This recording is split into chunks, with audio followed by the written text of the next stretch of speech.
Thank you very much for staying on the program. When Felix Nyaba had his wedding in February 2014, the bridal team included 5 flower girls. 34 days after the wedding, Felix was accused of defiling one of them. She was 5, and Felix was sentenced to 3 years in prison for indecent assault and spent 4 months in the Nsawam medium security prison.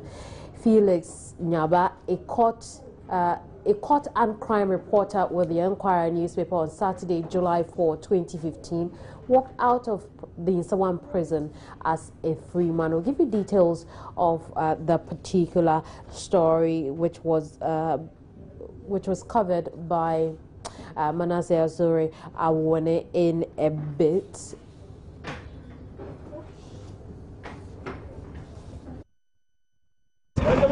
Very, very elated and very happy that the truth has finally come to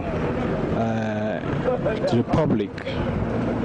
This conviction, I know in my heart, that was unjustified, was maligned, because from day one, I've never touched my hand on what I've been accused of, and I subject myself to the laws of this country.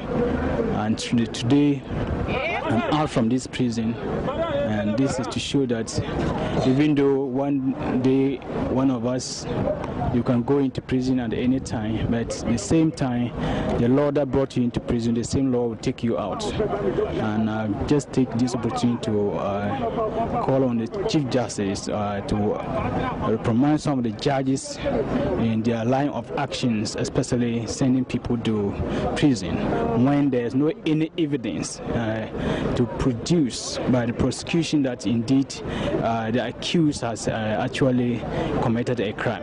And my case, for instance, is one of those a case that judges use their emotional status to convict innocent people into prison, which shouldn't have been so. So this day is a day that I would forever remember. And my case, I'm going to use it as a means of advocating for people who are also in this prison in a similar case. Obviously a happy free man, but what is the story that got him there in the first place? Manasseh Azuri is here with me, who shared that with us. How did this happen? Kamini, this young man we are talking about is a court reporter for the Enquirer newspaper, and he had his wedding on in February last year, I think about 19 February last year, 2014. And he said exactly 34 days after that wedding, that's when the issue started. And it started with one of the girls he used for the wedding as a flower girl. And he and his wife and the girl's family, they all attend the same church. They are from the same part of the country. And so they are like family friends, very close. And so he had closed from work, and whilst he was in the room, that someone came to knock, but he was bathing, so he couldn't stop and come. So when he came later on, he saw this small girl at his door. Normally the girls would come to the house and play, so it wasn't new. So he asked what was happening. And the girl said the mother had given a mobile phone to her to be brought to that guy to charge. And so he asked her where the mobile phone was. And said because he wasn't responding, the next door neighbor came, took the mobile phone, and went to charge it. And so the question now was, so why are you still here? And the little girl said she wanted to watch TV. So he had just covered an assignment. So while the girl was watching TV, I think he said he offered him hair drinks, but which the girl didn't take. But he was working on his story. And later on, the girl's mother came and asked whether the girl was with him. And he said yes. She was here watching TV. Then the woman left. Then after some time, he realized the girl was sleeping in the sofa, and it was getting late, about 6:37. So he took the girl and was taking the girl home. On their way, they met the girl's elder sister. This girl is about 5 years old, and the elder sister is about 11 years old. And the elder sister said, well, the mother had told them that the girl was missing, and so they were looking for her. And this was the same mother who had been told that your daughter is my own. Yes. So at that point, the guy called the mother and asked her, when you came, I told you that your child was in my room. Why did you go saying he's missing? So it was then that the woman reportedly said, in the presence of people who witnessed against the guy, that she didn't hear what the guy or the reporter had told him. So the case went to court. First, it was, I think they started with defilement, but later that was dropped, and then a charge of indecent assault. But usually there is a medical report in cases like this. What was the result of the medical report? Well, what the medical report virtually says, and later on the medical doctor came to court to say that what she wrote was influenced by the woman.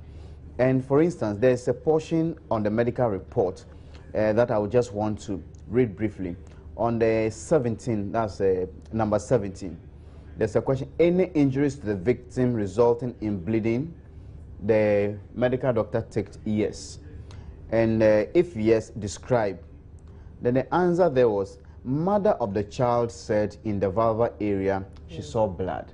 So this is a medical doctor who examined, but she did not write what she saw. But they say, if yes, describe what you see. And then she goes on to say, the mother said this. And so the case went to court, and she was cross-examined. And this is part of the cross-examination.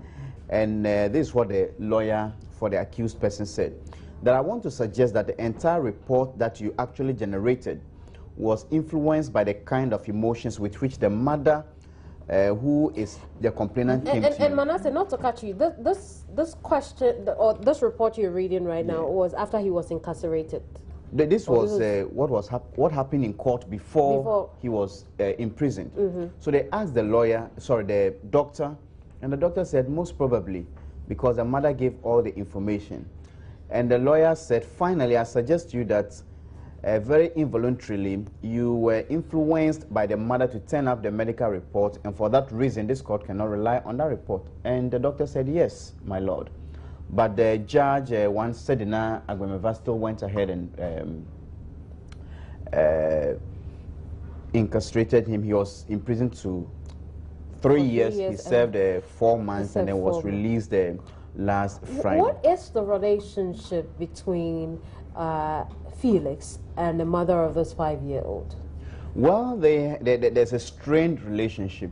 There is an allegation of the woman wanting to go to bed with Felix, and that happened in court. The woman is said to have denied. But Felix at the time was serving as a witness against the woman, because the woman had fought with the husband and were told she beat the husband, and it went to court. So the husband called Felix, who had come to separate them, as a witness. So as at that time, the relationship between Felix and the woman who accused him of defiling her daughter was not the best. So he spent 4 months, and then the matter went to court again? Yes, after the judgment, he appealed, and it was then that one judge, R.B. Batu, Justice R.B. Batu of the Fast Track High Court, overturned the ruling and said this guy shouldn't have spent even a day in court, because the judge did not take the evidence of the medical doctor, did not take the evidence of the police investigators, but decided to rely on what the mother of the child told the court. You spoke with Felix. What does he want to do now? For now, he believes, and his lawyer too, they want to take on the state for wrongful imprisonment. And so they are looking at suing the state for a compensation of 2 million Ghana cedis. And besides, he wants the Chief Justice to be interested in a lot of these cases, that when he was in prison, he spoke to some other people who were incarcerated on similar grounds. And when you listen to their stories, according to him, it's very sad, because there are some of them who have genuine cases, who may have even walked free, but because they don't have people to appeal and follow up for them, they're languishing in jail. But we'll leave it here for now. There'll be more on this in subsequent broadcasts. That's it for our show today. Thank you very much for staying through the program. My name is Kemini Nyamani. I'm going to stay on for GNI with Ifwa Kwa Harrison. I'll see you soon.